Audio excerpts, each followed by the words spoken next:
who know what they're doing. That's how I do it. Go down this thing. I try not to do, take too long, but sometimes I do. Clean pretty good. I'm not very good at it, but it gets by. It gets it in the stove. the pan hits the rib cage. This is a 9-pound blue catfish. Again, it's always good if you have a sharp knife. I never have a sharp knife. I never do. I'm just going to take the meat. I'm not going to take the head today. I have plenty of heads in the freezer. This is just to deep fry for my daughter, myself, my wife, whatever. I caught like 10 big channel cats. I just did harvest them. I don't like eating channel cats. Actually, damn, I done missed that piece with the, like what caught me down. I'm just gonna leave that. I'm gonna do the belly. When it's good, when it's still bloody like this, I mean it's still fresh, still like not fresh, but I just caught it. Okay. I can do two things. I'll just go ahead and slice it in half. Okay, because I'm gonna do it regardless. Split down the middle. Okay. We're going brim fishing in the morning. Hopefully, I'm not too tired. I'm beat today, but I'm on my upside of my energy.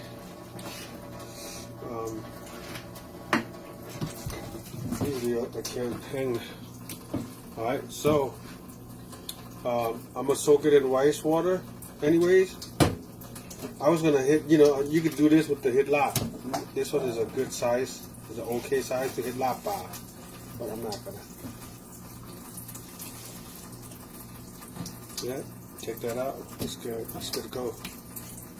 This one's good to go. When I leave the blood and everything, but I clean it really good. You see, I clean it really good. Need more carbonate. It'll work.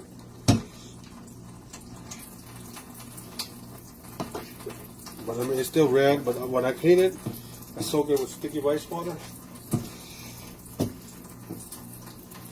Or buttermilk, but I don't have any buttermilk. I soak it all overnight. Soak it with cold overnight. I'll take all that. When we're getting it, it's just got enough meat for you. You can take all the red out, a little bit of that bloodline. Take it out. Cow it. This is what makes it cow. Trust me in this. I eat it and I experimented it. And it is. When you soak it with buttermilk or, American people don't know the sticky rice version. And it's the shit, sticky rice. Kabua, it takes the game. It takes that game out. Do this side so I don't have to go come back. Usually you get to finish that one side, the other side, but I'm just going to go ahead. See? Whatever blood line out. Y'all can't see it because I don't have a camera.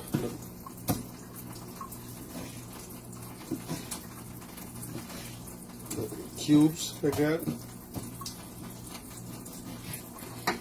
It's going to be tender tomorrow when I soak it. It's going to be really tender. Tenderoni. But the sweet is little girl. This is perfect eating size right here. The meat is perfect. The meat is perfect in texture. I forgot to bleed it. Usually I bleed it. Like cut the gills and hang it upside down. Let it, find a way to get the blood out. You don't want that blood. But when we soak it with the sticky rice, it'll take care of that.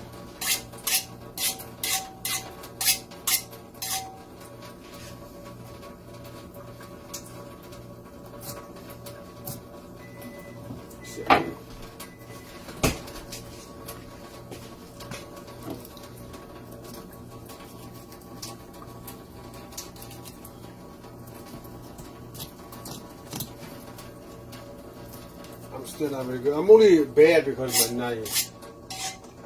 I'm bad at sharpening knives too. I'm impatient. I'm really impatient. I'm an impatient person. Sometimes I have my moments.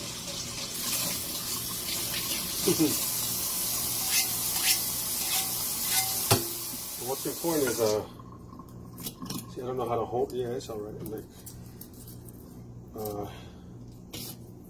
when it comes to sharpening knife, you sharpen. You know it's already flat, but you gotta hone it, I guess, to get it that sharp edge. This side's always tougher to fillet. Just get as close to the bone as possible. The fillet knife, I dropped it in the water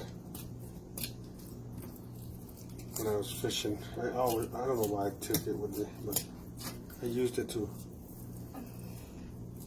I'm not very good. Like I said, I'm good at eating. If I had a better knife, I'd probably do a better job than this. I'm losing a lot of meat here. But again, nobody's perfect. As long as you're plentiful, the fish is plentiful. You got plenty to eat. You're not scarce.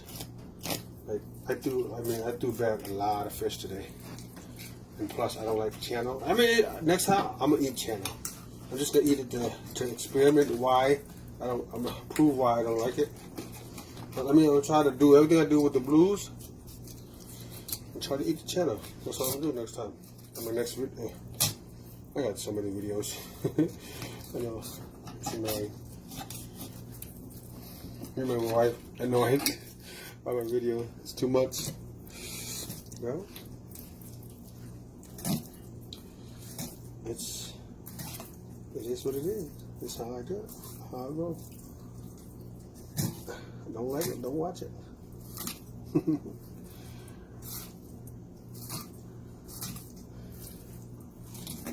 Don't bother me one bit.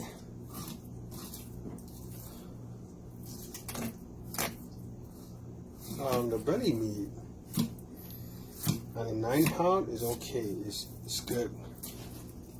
It's good. It's good. It's got good belly meat. 5-pound and up, you got good belly meat. And like I said, I'm not an expert when it comes to filleting. I just my knife. See, my knife is more cows. So like, put me to go cow. Let me have a good man. I can walk. I put in. You see, 100 pounds. What I did, get the pound. I mean, like, if I could, I just have more fish. Like, I'm not a good cleaner. It's all about the knife. The knife sharp, you get close to the bone, clean. Your knife's not sharp, you're gonna mess around and like cut a bunch of time. It's just like you gotta invest a lot of money in your knives. I haven't spent a dime on knives.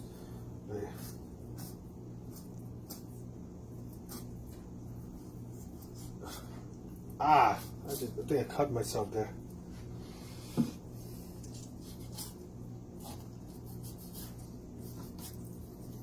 It is a horrible time on this side. It's always harder on the finishing side. Oh yeah, I cut myself a little bit. Not too bad. Yeah, it's always harder on this side, on the second side. The first side is always easy to do.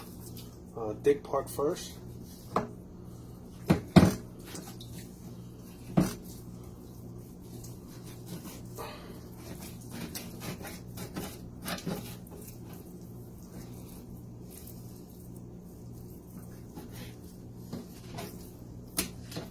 See, when it's bloody like this, it's good. That means the fish is fresh. Well, I mean, I guess, depends on how you want to look at it. If you bleed it, it's still going to be bloody. That means the fish is still, it hasn't died for a long time, is what I'm trying to say. If the fish died for a long time, it has a tendency to be too soft or, it's just not, quality is the same shit. Same shit. You do it right. The fish is the same. Just the texture could be a little different. Like I know how to make the texture pretty firm by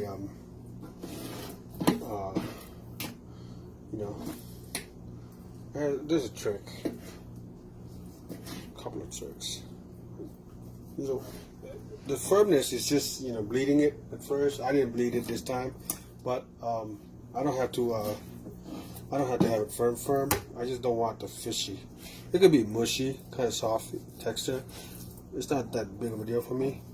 But if you want it firm, like all you gotta do is what do you call it? Bleed it. Bleed it. It'll help the texture. It'll make it firmer. So by bleeding it, you cut the gills, you know, a few minutes, 10-15 minutes before you fillet it. That's all. It'll help the firmness. And if you want firm, the big fish will be good. Yeah. A little better. You don't want any kind of skin there, because that little bit of skin, even a 1/4 inch, it's gonna stick up your. When you bite it, it's gonna bite any kind of skin. It stinks. It stinks like fish. It's gamey. So you better make sure you get enough skin out. I've done this, and I had left some skin on the test, and it's like, yeah. So just letting y'all know. As tired as I am, I wanted to do this. Cut that blood out. You don't want that. That's not good eating. See, I'm gonna cut myself. I got catfish blood. If the catfish got AIDS, then I'm gonna have AIDS. You do it however size you want. You do a big piece, small piece, medium chunks, little cubes, up to y'all. Get that blood trial out.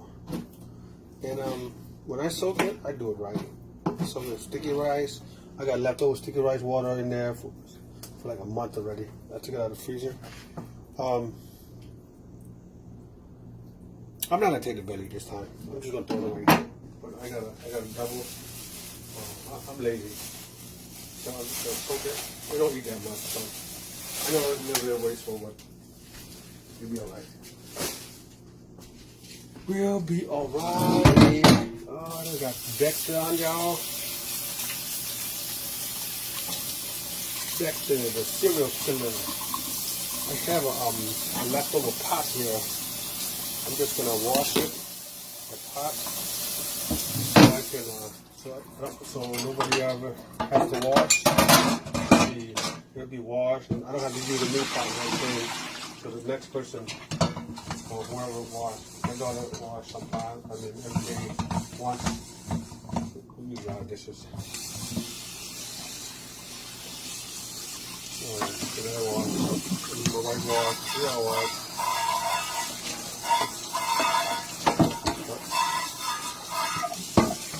Very important how you clean this.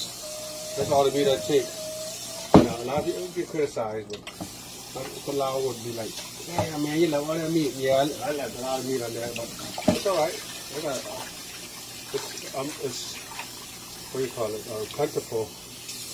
You got a lot. It's not like it's thriving. You know, what's the word? Like, I was looking for a word, but I forgot the word.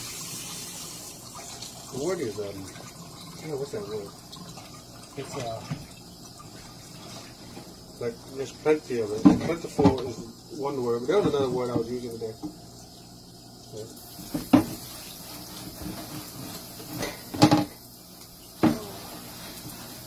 I should put some yeast, but so.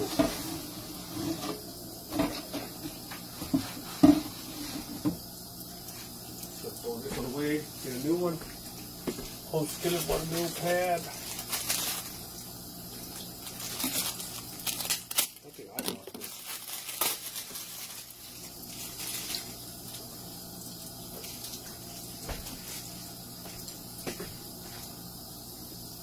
Yeah, the fish got blood in it. You gotta wash it out really good. You gotta soak it overnight. Get that all. You want all that blood out. You just want white meat. So I'm trying to tell y'all. You just see. I'll show y'all in a second when I'm done. You don't want any of that blood. Blood is what makes the fish fishy.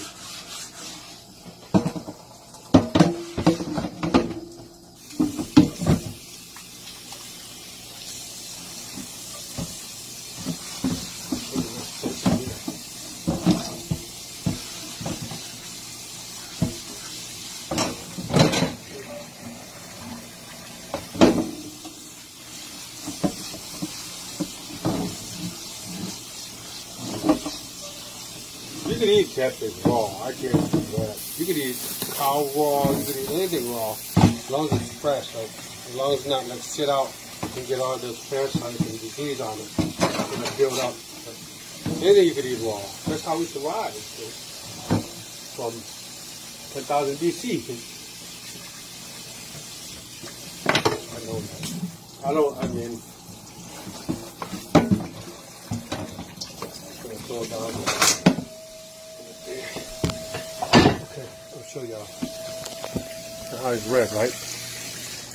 When I pour my rice, I'm gonna rinse it out a couple times. When I throw my rice water in there, it's to be white. It's a ton of white.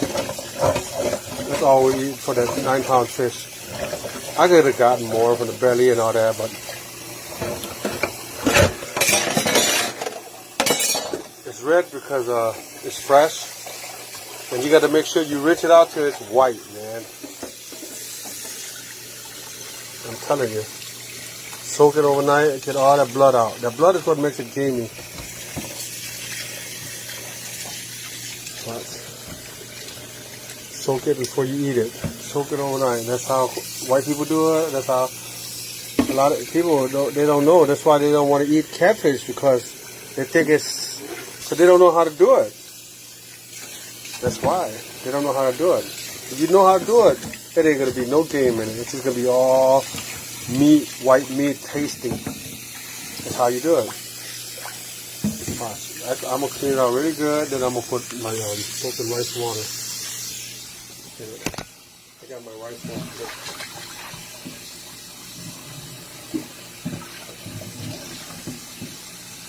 Still got buttermilk, but the equivalent to buttermilk, the sticky rice water is even better than buttermilk. Buttermilk is good too. And you see the difference when it curls up.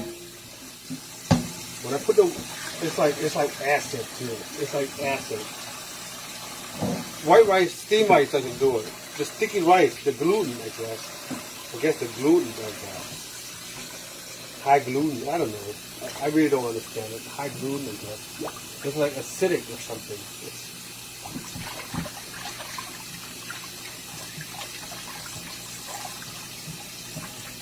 Watch. Right? I'll clean it like how many times? Like 4 or 5 water already? Okay, I'm just gonna throw that thing in there. And then before I prepare it, I'm still gonna cook it. There's a little bit of watch, I'll show y'all. Got my thingy here. It's been in here for like months, but it's still good. I put it in my Prego. What's in here? Okay, and this is you. Ooh, you can smell the rice in it. It's not a whole lot, but watch it curls out. It turns white right away. Look. Look. It turns white right away. You see it? You see it? Because I mean, of course, the rice base. You soak it, it curls up. That's how it eats all that grime and nasty, like whatever. It's not nasty, but when you cook it without soaking it and then soaking it, there's a big difference. So, yeah. Watch. The finished product will be tomorrow when I deep fry it. I could do it. I could put it in the freezer, and still you could freeze it and still thaw it in a week or two. It'll be the same. I'm telling you, a month or whatever, it'll be the same. It won't have any difference. All right, y'all, peace.